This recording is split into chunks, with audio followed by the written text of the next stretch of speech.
Yes, hello CS professional वालों, आप में से बहुत सारे बच्चों को ड्राफ्टिंग इस सब्जेक्ट के रिलेटेड बहुत सारे क्वेश्चंस होते हैं और उन क्वेश्चंस को एक समरी फॉर्म में एक ही जगह पे मैं आपके साथ आंसर करने के लिए आया हूं। इन सारे सवालों का जो मोस्ट कॉमनली पूछे जाते हैं उनका जवाब मैं दूंगा और इस ड्राफ्टिंग की जर्नी में मैं और यूनिक आपकी कैसे हेल्प कर सकता है इसका भी मैं आपको गाइडेंस दूंगा। सबसे पहले देखो, अपन जब बात करते हैं ड्राफ्टिंग इस सब्जेक्ट के बारे में, बेसिकली ड्राफ्टिंग इस सब्जेक्ट आपकी ग्रुप 1 में आता है और इस सब्जेक्ट का पूरा नाम है ड्राफ्टिंग, प्लीडिंग एंड अपीयरेंसेस। सबसे पहले इस सब्जेक्ट के अंदर अपन बातें करते हैं तो ड्राफ्टिंग वाला जो पार्ट है, ड्राफ्टिंग वाले पार्ट में अपन सीखते हैं अलग अलग चीजों का ड्राफ्टिंग करना। जैसे एज अ सीएस आप कहीं ना कहीं पे कंपनी में रेजोल्यूशंस ड्राफ्ट करते हो, एग्रीमेंट्स ड्राफ्ट करते हो, आप लेटर ऑफ गारंटीज ड्राफ्ट करते हो, लेटर ऑफ क्रेडिट ड्राफ्ट करते हो और ऐसी बहुत सारी चीजें आपको ड्राफ्ट करनी पड़ती है। तो बिना ड्राफ्टिंग के नॉलेज के आप ये सारी चीजें ड्राफ्ट कैसे करोगे, यानी लिखोगे कैसे? It is practically impossible. और एज अ सीएस अगर आपको ड्राफ्टिंग नहीं आती ना तो आप किसी काम के ही नहीं हो, ऐसा ही मानना पड़ेगा आपको। Basic drafting, basic legal language लिखते आना आपकी जिम्मेदारी है। आप जब कंपनी के अंदर जाओगे it is expected from you कि आप ये लीगल लैंग्वेज लिख भी सकते हो और आप ये लीगल लैंग्वेज पढ़ के इंटरप्रेट भी कर सकते हो। तो दोनों चीजें आपसे एक्सपेक्ट की जाती है। देन मैं बात करता हूं सर इस सब्जेक्ट के दूसरे पार्ट के बारे में, that is pleadings and appearances. Pleadings मतलब जो कोर्ट रिलेटेड डॉक्यूमेंट्स होते हैं उनको प्लीडिंग्स कहा जाता है। अभी एज अ सीएस अपने पास एक यूनिक पावर है कि अपन एनसीएलटी जा सकते हैं और एनसीएलटी में आपको पिटीशंस और अलग अलग डॉक्यूमेंट्स बनाने पड़ते हैं।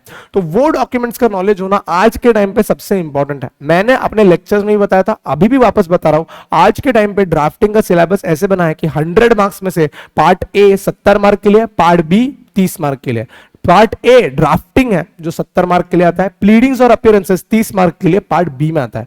मैं आपको फिर से बताता हूं कि आने वाले फ्यूचर में प्लीडिंग्स एंड अपीयरेंसेस वाले पार्ट्स में से जो एनसीएलटी वाला पार्ट है उसका वेटेज बढ़ते हुए दिखेगा, क्योंकि this scope of exposure is growing like anything anything anything. NCLT का प्रैक्टिस और एक्सपोजर इतना बूम हो रहा है आज के टाइम पे कि ये फ्यूचर में ग्रो होते हुए दिखी जाएगा। और फाइनली लास्ट पार्ट आता है आपके इस सब्जेक्ट का, दैट इज अपीयरेंसेस। अपीयरेंसेस मतलब आप जब कोर्ट में जाते हो, क्लाइंट को प्रेजेंट करते हो, जज के सामने बातें करते हो, तो वो कैसे करना होता है इसका भी कहीं ना कहीं पे आपको एक आइडिया दिया जाता है ताकि आप जाके वो सारी चीजें कर पाओ। सर ये सब्जेक्ट इंपॉर्टेंट क्यों है? एक तो नंबर 1, इस सब्जेक्ट के बिना, ड्राफ्टिंग के नॉलेज के बिना, प्लीडिंग्स के नॉलेज के बिना, अपीयरेंस के नॉलेज के बिना आप सीएस हो ही नहीं। दिस इज नंबर 1 इंपॉर्टेंस होने की बात। और सेकंड थिंग जो सबसे इंपॉर्टेंट है, इसके अंदर जो एनसीएलटी, प्लीडिंग्स और अपीयरेंसेस वाला पार्ट है, अगर वो आप अच्छे से कर लेते हो ना तो you can have a future that is very bright, जहां पे बहुत सारा पैसा है। मैंने पुणे में जिस फर्म में काम किया है उस फर्म में मैंने देखा है कि यहाँ पे प्लीडिंग्स यानी अपीयरेंस करने के कोर्ट में 15,000 से लेकर 2-3 लाख रुपए तक की फी ली जाती है बस एक हियरिंग में जाने के लिए। और वो तो मेरी मिड साइज फर्म और स्मॉल साइज फर्म कह दो, आप स्मॉल ही है तो मेरी फर्म को आप समझ लो। बिग फर्म्स या मिड फर्म्स में तो कितना ज्यादा पैसा लिया जाता होगा इन सिर्फ प्लीडिंग्स और अपीयरेंसेस में अपीयर करने का। तो ये आपके लिए एग्जाम पॉइंट ऑफ व्यू, आपके करियर पॉइंट ऑफ व्यू और overall growth point of view सारी चीजों से इंपॉर्टेंट सब्जेक्ट आता है। Sir how should students approach this subject? Students एक सबसे बड़ी गलती करते हैं इस सब्जेक्ट के अंदर, मैंने देखा है। वो गलतियां क्या क्या होती है? पार्ट ए 70 मार्क के लिए, पार्ट बी 30 मार्क के लिए। पार्ट ए पूरा अच्छे से कर लेते हैं लेकिन पार्ट बी पे ध्यान ही नहीं देते, क्योंकि दोनों पार्ट्स अगर आप देखते हो तो इक्वली डिवाइडेड है। मतलब पार्ट ए भी 300 पेज के लिए, पार्ट बी भी 300 पेज के लिए। तो बच्चे गलती यहां पे क्या करते हैं, कहीं ना कहीं पे दोनों पार्ट्स पे इक्वली फोकस ही नहीं रखते हैं, सिर्फ पार्ट ए पे फोकस रखते हैं और फेल हो जाते हैं। नंबर 2 मिस्टेक जो बच्चे करते हैं, सर पिछले कुछ अटेम्प्ट से ना ज्यादा ड्राफ्ट एग्जाम में नहीं आ रहे, हम ड्राफ्टिंग की प्रैक्टिस ही नहीं करते, सिर्फ थियरी करते हैं। आप लटक जाओगे बेटा। जिस दिन एग्जाम में इंस्टीट्यूट का दिमाग खटकेगा और उन्होंने बहुत सारे ड्राफ्ट डाल दिए, आप उड़ जाओगे। या फिर बच्चा एकदम अपोजिट अप्रोच चूज करता है इस सब्जेक्ट में। क्या अप्रोच चूज करता है? मैं सिर्फ ड्राफ्टिंग अच्छे से करूंगा, थियरी पे ध्यान ही नहीं दूंगा। आप फिर भी उड़ जाओगे। आपको इस सब्जेक्ट में इट इज इंपॉर्टेंट कि आपने दोनों चीजों का बैलेंस बनाए रखना है। और कैसे आप ड्राफ्ट्स लिखोगे, कैसे आप थियरी को पढ़ोगे, उसके रिलेटेड मैं आपको बहुत सारी हेल्प करता हूं। Common mistakes that students should avoid in this paper, आपने सबसे पहले तो अच्छे से पार्ट बी करना है, बिल्कुल बिल्कुल करना है। पार्ट ए और पार्ट बी दोनों होने चाहिए। ड्राफ्ट्स की भी इक्वल प्रैक्टिस करनी है और साथ ही साथ कहीं ना कहीं पे आपको थियरी की भी इक्वल प्रैक्टिस करनी है। देन ये सब्जेक्ट आपके, अगर आप बोथ ग्रुप देने वाले हो तो 7 दिन लगातार पेपर्स के बीच में आता है, तो आपके पास एक समरी फॉर्म में नोट्स क्रिएटेड होने चाहिए ताकि आप लास्ट डे पे जाके इस सब्जेक्ट को रिवाइज कर पाओ। ये कुछ कुछ चीजें जो है बच्चे गलतियां करते हैं। बच्चे गलतियां करते हैं, एक दो बार रिवाइज करते हैं, नहीं, आपने जैसे एग्जीक्यूटिव में कम से कम 3 से 4 बार रिवीजन करने का टारगेट लिया था, वो भी आपको बनाए रखना है। Practical application of this subject की जब मैं बात करता हूं, मैं आपको ऑलरेडी बता चुका हूं, इस सब्जेक्ट में पूरी प्रैक्टिकलिटी है, क्योंकि ये पूरा का पूरा सब्जेक्ट ही प्रैक्टिकल वर्ल्ड में चलता है। तो अपन इस सब्जेक्ट को जब पढ़ते हैं तो मैं आपको उसी प्रैक्टिकलिटी के अंदर लेके जाता हूं जिसकी आपको जरूरत है। जैसे आपका पार्ट बी है, pleadings and appearances, that is my core, उसी से मैं निकल के आता हूं। मैंने मेरी पूरी ट्रेनिंग, मैंने मेरा पूरा एक्सपीरियंस प्लीडिंग्स एंड अपीयरेंसेस में ही लिया है। तो वो पूरा का पूरा एक्सपोजर, एनसीएलटी ड्राफ्ट्स कैसे करती है, एनसीएलटी फाइलिंग कैसे होती है, प्रेजेंट कैसे जाता है, कोर्ट में कैसे बातें की जाती है, ये सब कुछ मैं देखते देखते ही बड़ा हुआ हूं। तो वहां पे मैं आपको लिटरली इतना प्रैक्टिकल एक्सपीरियंस, इतना प्रैक्टिकल नॉलेज आपके साथ शेयर करता हूं कि आप पागल हो जाओगे। और पार्ट ए जो है वो तो अपना रूटीन काम है भाई, वो तो मैं ऐसे अपन टाइम पास में एवरीडे बैठे बैठे डेस्क पे वही काम कर रहे होते पार्ट ए का। तो मोटा मोटी तुम समझ लो कि ये सारी चीजें आपके लिए प्रैक्टिकल वे में, प्रैक्टिकल वर्ल्ड में कैसे चलती है ये भी मैं बताता हूं। अभी जस्ट फॉर एग्जांपल मैं आपको प्रैक्टिकल वर्ल्ड का एक जस्ट एग्जांपल दिखाता हूं। आप आपके ड्राफ्टिंग की मॉड्यूल को खोलोगे, ड्राफ्टिंग के मॉड्यूल में टोटल 14 चैप्टर्स दिखेंगे आपको। ड्राफ्टिंग के मॉड्यूल के आप बस ना एक चैप्टर नंबर 6 में चले जाना, और चैप्टर नंबर 6 के अंदर आप चले जाना, एंड में चले जाना उस चैप्टर के, और वहां पे आप जाओगे और एक ना ड्राफ्टिंग ऑफ रेजोल्यूशंस दिखेगा। शायद आप में से कुछ बच्चों ने एग्जीक्यूटिव में वो किया होगा, शायद कुछ बच्चों ने वो छोड़ दिया होगा। एनीवेज, जो भी आपने किया था उससे कोई फर्क नहीं पड़ता है, बस आप रेजोल्यूशंस की ओर चले जाना, और रेजोल्यूशंस में आप जाके वहां का फॉर्मेट चेक करना कैसा फॉर्मेट है, और मैंने वो सेम रेजोल्यूशन किस फॉर्मेट में लिखा है देखना। You will find that there is a very big difference sir आपके फॉर्मेट में और जो बुक का फॉर्मेट है उसमें। बच्चे बुक के फॉर्मेट को एग्जाम में लिख के आते हैं लेकिन मार्क्स ही नहीं मिलते, क्योंकि this is not how practical world works. Practical world में ड्राफ्ट्स बनाने का फॉर्मेट टोटली डिफरेंट है, और वो फॉर्मेट मैं आपको कहीं ना कहीं पे यहां पे बताता हूं। तो यहां पे आपको इस प्रैक्टिकल फॉर्मेट को मैं सिखाता हूं जो आपके मार्क्स इंप्रूव करने में क्या करता है, हेल्प करता है।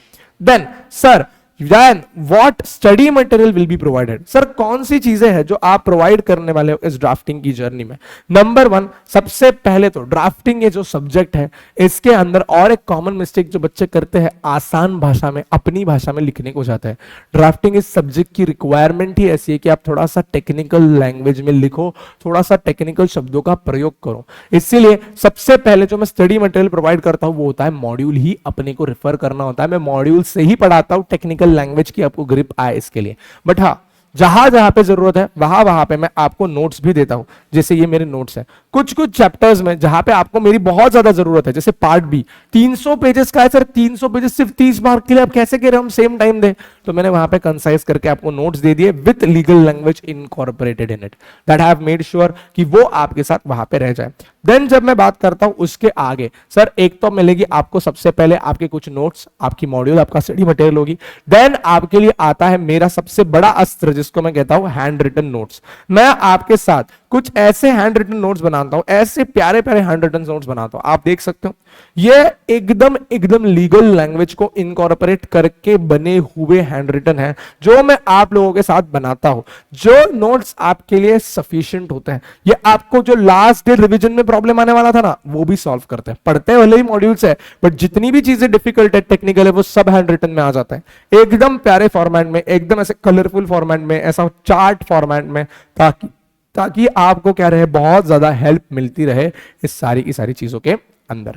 तो ये है आपके लिए सबसे पहले मैं क्या क्या स्टडी मटेरियल प्रोवाइड करने वाला हूं। तो अब देखते हैं module notes, handwritten notes, this is my USP. अपन ड्राफ्ट बुक बनाते हैं खुद से, ये जो आपको साइड बुक दिख रही है ड्राफ्ट बुक, वो अपन खुद से क्लास में बनाते हैं, खुद से अपन लिखते हैं और बहुत प्यारे तरीके से उसको कंप्लीट करते हैं। अराउंड 150 घंटे के ऊपर का मैं कंटेंट आपके साथ कवर करता हूं इन ड्राफ्टिंग के लेक्चर्स के अंदर।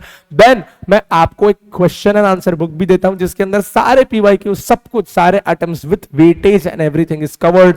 जस्ट आपको अगर मैं दिखा देता हूं तो for example just let me see it, yes this is my drafting का क्वेश्चन बुक। अगर आप देखोगे तो weightage wise everything is added, all the past year questions including old syllabus के अंदर आए हुए भी questions along with their guideline answers is provided to you. Now sir, last चीज सर, मैं एक ऑल इंडिया रैंक 2 हूं, तो इस सब्जेक्ट में मैंने पर्सनली 65 मार्क्स स्कोर किए थे इन माय अटेम्प्ट। तो ये सब्जेक्ट को कैसे क्रैक करना है ये मैं जानता हूं।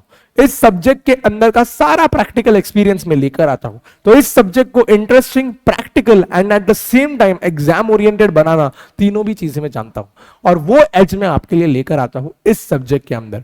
आपको अगर इस सब्जेक्ट में मैं कैसा पढ़ाता हूं, क्या मैं इंटरेस्टिंग बना सकता हूं या नहीं बना सकता हूं, ये जानने की इच्छा है, कुछ मत करिए, आप बस जाइए, आपको डेमो लेक्चर्स मिल जाएंगे यूनिक एकेडमी फॉर कॉमर्स के इसी प्लेटफॉर्म पे प्लेलिस्ट कॉर्नर में, जो अभी अभी लेटेस्ट मैंने ली है, उनको जाके जस्ट चेक कीजिए and you will understand that this subject is true love. बहुत मजा आएगा आपको, बहुत बहुत मजा आएगा आपको and I can rest assure you that every resource that you need, everything that you need will be provided by me. मैं इस सब्जेक्ट को सिलेबस के टाइमलाइंस के बहुत पहले भी कंप्लीट करता हूं, along with its revisions, along with every single thing that you need, writing practice, draft practice, then आपका lectures, revisions, handwritten notes, जो है वो सब मिलता है आपको, सब कुछ। ऐसी कोई चीज नहीं जिसकी आपको जरूरत है और वो आपके पास होगी नहीं, that is for sure, for sure, for sure. ठीक है यार, तो आप लोगों के लिए यही था, all about drafting at unique. I hope आपको सारी की सारी चीजें समझ में आई हो। चलो फिर यार, expecting you to see soon in the lectures. Bye bye.